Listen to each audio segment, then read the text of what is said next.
Hi, and welcome to Gadget News and Review. We are home to some of the coolest gadgets, and the best consumer reviews online, buyer's guides and features. If you like our review, please subscribe for more upcoming reviews videos. It's been ages since the Mac Mini received an update, so we can see how fans of Apple's smallest Mac would be happy for any improvements. On the flip side, because the Mini hasn't been updated for 4 long years, you may have convinced yourself that Apple would make dramatic changes, yet the update is pretty much limited to a processor upgrade. If you were anticipating a major overhaul, your disappointment is understandable. But get over it, because the new Mac Mini is a worthy Mac for $799. In fact, in our benchmarks, its performance is fast enough to give the iMac some competition.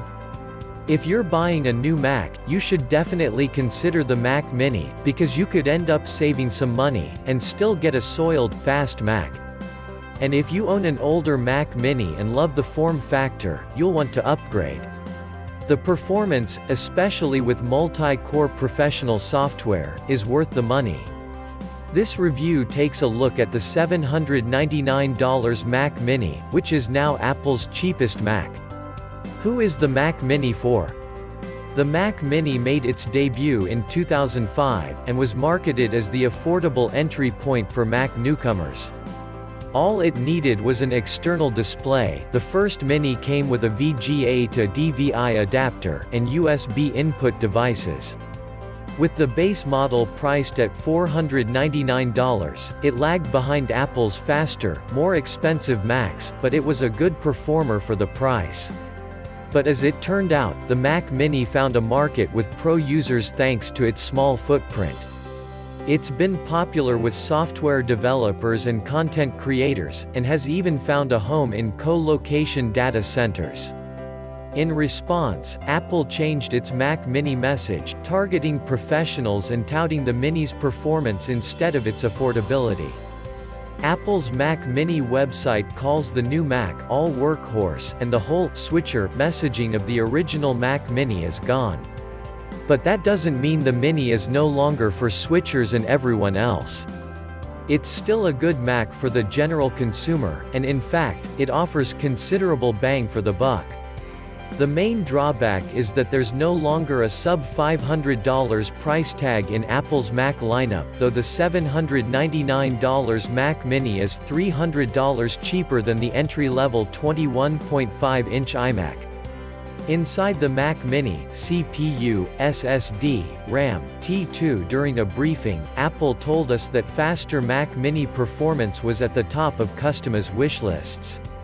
With that in mind, Apple upgraded the CPU with 8th generation Intel Core processors, desktop CPUs, not mobile CPUs. Apple says the new Mac Mini is up to 5 times faster than the previous one, which, after all, was released in October 2014. The CPU in the $799 Mac Mini is a 3.6 GHz Core i5. This is a quad-core processor that offers 2 more processing cores than the chip in the previous Mac Mini. Note that this particular Mac Mini's CPU doesn't support Turbo Boost, a feature that allows for a processor to run faster than its stated frequency if the processor is running under its limits for power, current, and temperature. However, Turbo Boost up to 4.1 GHz is available in the 3.0 GHz 6-core Core i5 processor that's spec'd for the $1,099 Mac Mini. You'll also find a performance upgrade in the Mac Mini's storage hardware, sort of. In the past, you could choose from a hard drive, slow but spacious, a fusion drive, the capacity of a hard drive but with better speed, or flash storage, a fast and pricey solid-state drive. Now, Apple offers only solid-state drives, which offer the best speed. The $799 model comes with a 128GB drive, but if that isn't enough, Apple offers upgrades all the way up to 2 TB if you're willing to pay. The SSDs are PCIe cards and Apple doesn't consider them user upgradable. So, if you prefer to house your storage inside the computer instead of attaching an external drive, you might consider shelling out more money for an upgrade.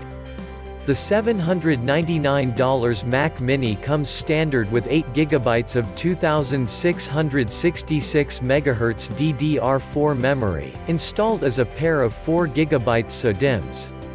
The Mini supports a maximum of 64GB, and you can upgrade the memory later, but Apple doesn't consider the Mac Mini to be user configurable, and it recommends that memory upgrades be performed by a certified Apple service provider.